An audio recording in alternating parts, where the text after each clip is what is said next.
अस्पताल में घोटालों का दौर खत्म होने का नाम नहीं ले रहा है।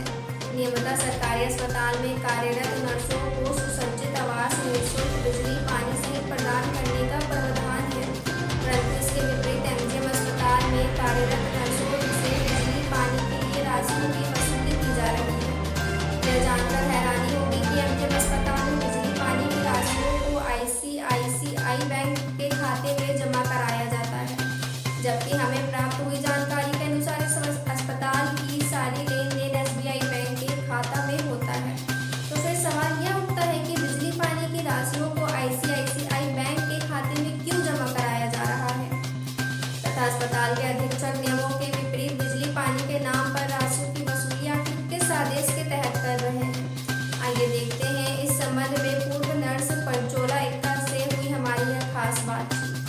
मैम, आप एमजीएम अस्पताल में कार्य कर चुकी हैं, तो वहाँ पे बिजली और पानी को लेकर के कई समस्याएं थी जिसे आपने प्रमुखता से उठाया था, तो उस मामले में आप क्या बताना चाहती हैं? इस बात पर मैं यही बताना चाहती हूँ कि मैं एमजीएम अस्पताल में 1986 से कार्यरत थी, ए ग्रेड स्टाफ नर्स के इसमें। यहाँ क्वार्टर वगैरह नहीं था। क्वार्टर बनने के बाद में 2008 में क्वार्टर अलॉट हुआ। 2010 तक मैं 11 तक मैं यहाँ कार्यरत थी। उसके बाद में फिर 2011 का दिसंबर में मैं चली गई धनबाद में फिर वहाँ कार्यरत थी। 2016 में मैं वहाँ जून में रिटायर की। तब तक मुझे कुछ खबर नहीं था, कुछ पता नहीं था। रिटायरमेंट के दूसरे दिन जब मैं न्यू ड्यूज के लिए वहाँ ऑफिस में गई तो वहाँ से मुझे एक लेटर मिला कि आपका एमजीएम से बिजली बिल के मद पर इतना रुपया बकाया है। आप वहाँ से जाकर पहले वहाँ पैसा देकर क्लियर कीजिए, उसके बाद में फिर आपको नो ड्यूज यहाँ से दिया जाएगा। फिर मैं वहाँ से आई यहाँ एमजीएम अधीक्षक से बोली, बात की, क्लर्क से बात की कि यहाँ तो नर्सेस को फ्री अकोमोडेशन है। मेरे पास सारा डॉक्यूमेंट्स था, उसको दिए कि गवर्नमेंट का रूल है कि इस नर्सेस को फ्री अकोमोडेशन है विथ फर्निश्ड। फिर भी उन्होंने 2-3 बार जब मैं अधीक्षक से मिली तो उन्होंने कहा कि ठीक है, इसके बारे में हम लोग वहाँ से डीआईसी से बात करेंगे करके। फिर डीआईसी से पत्राचार किया गया।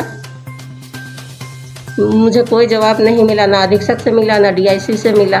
इस दौरान काफ़ी दिन व्यतीत हो गए, मेरा पेंशन भी नहीं मिल रहा था। काफ़ी दिन बीतने के बाद में मजबूरन मुझे 7,435 रुपया जो बिजली बिल बकाया था उसको जमा कर दिया। जमा करने के बाद में मुझे यहाँ से नो ड्यूज का सर्टिफिकेट मिला। फिर जाके मैं वहाँ धनबाद में दी।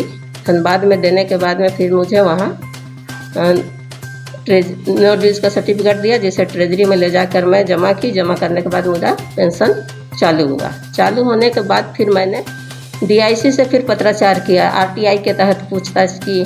सब तरह से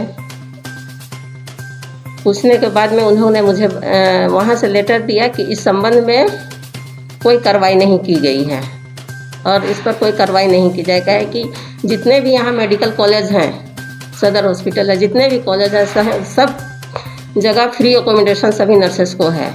सिर्फ एमजीएम में ही है एक अस्पताल ऐसा है जहाँ की नर्सेस से बिजली और पानी के मद पर क्वार्टर से पैसा की उगाही की जाती है। इसके बाद मैंने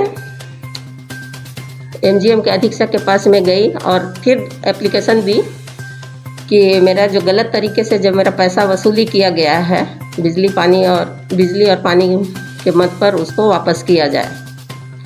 ये 2020 की बात है, लेकिन उन्होंने आज तक इस मुद्दे पर कोई चर्चा नहीं की, कोई इन्फॉर्मेशन मेरे को नहीं किया। पैसा फाइल को मेरा दबा दिया गया है।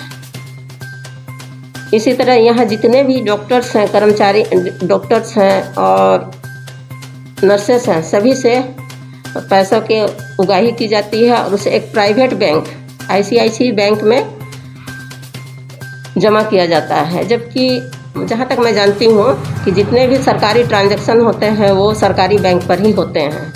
मैम, आपको क्या लगता है कि ये जो धांधली चल रही है एमजीएम अस्पताल में, उसमें कौन कौन लोग शामिल हैं? यहाँ हैं जितने मेन तो है यहाँ के क्लर्क ही सारे पेपर्स को हैं दबाते हैं और पुटअप करते हैं। अधीक्षक को जैसे बताया जाता है उसी तरह वो करते हैं। आपका मैम जो 7,000 रुपया जो आपका जो लिया गया था, बोला गया है गलत तरीके से, वो पैसा किस क्लर्क ने लिया?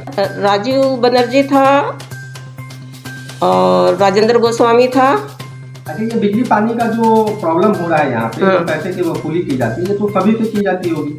हाँ, जितने यहाँ हैं नर्सेस है, सबसे नर्सेस है, प्लस इवन उस समय डॉक्टर अशोक कुमार सुपरिटेंडेंट हुआ करते थे। उन्होंने भी यह कहा कि नहीं, ये हमने सर्विस कोड में पढ़ा है कि डॉक्टर्स रजिस्ट्रार एंड नर्सेस को फ्री अकोमोडेशन का रूल है, ये बात उन्होंने कहा था। और ये लोग कई वर्षों से जो है लगातार बिजली और पानी के नाम से पैसे की वसूली करते आ रहे हैं। ये 2010 से हो रहा है, स्टार्ट हुआ है 2010 से। उसके पहले नहीं होता था, जबकि कितनी नर्सेस यहाँ क्वार्टर में थी, कितनी रिटायर कर गई, कभी नहीं हुआ, कभी नहीं हुआ यहाँ। तो इस आलोक में आप सरकार से क्या निवेदन करना चाहते हैं? मैं सरकार से निवेदन यही करना चाहती हूँ कि यहाँ जो धांधली हो रही है इस तरह का, या तो सरकार ऑर्डर निकाले कि सबसे बिजली पानी, नर्सेस से भी बिजली पानी का पैसा वसूली किया जाए, या जो सरकार का नोटिफिकेशन है 1977 का, उस पर अमल किया जाए। और ये जो पैसा वसूली किया गया है और ये कहाँ गया है, कहाँ जमा हुआ है, उसकी जांच की जाए और सबका पैसा वापस कराया जाए। आपका नाम क्या हुआ? मेरा नाम है पचोला एक्का। किस पद पे थी आप? मैं स्टाफ नर्स ग्रेड 1 में थी। समाजसेवी संस्था भारतीय प्रशासनिक सुधार एवं जन शिकायत परिषद के अध्यक्ष दर्श चौधरी ने इस मामले में जांच कर कार्रवाई करने के लिए स्वास्थ्य विभाग को कई बार पत्राचार किया है, परंतु विभागीय स्तर से अब तक मामले में कोई कार्रवाई नहीं की गई है। जबकि एमजीएम अस्पताल में बिजली पानी के नाम पर अवैध राशियों की वसूली अभी तक जारी है। दर्श चौधरी ने बताया है कि उनकी संस्था जल्द ही मामले को झारखंड उच्च न्यायालय लेकर जाएगी एवं दोषियों को चिन्हित कराकर उन पर सख्त कार्रवाई की मांग की जाएगी। इस संबंध में पक्ष लेने हेतु एमजीएम अस्पताल के अधीक्षक अरुण कुमार से बात करने का प्रयास किया गया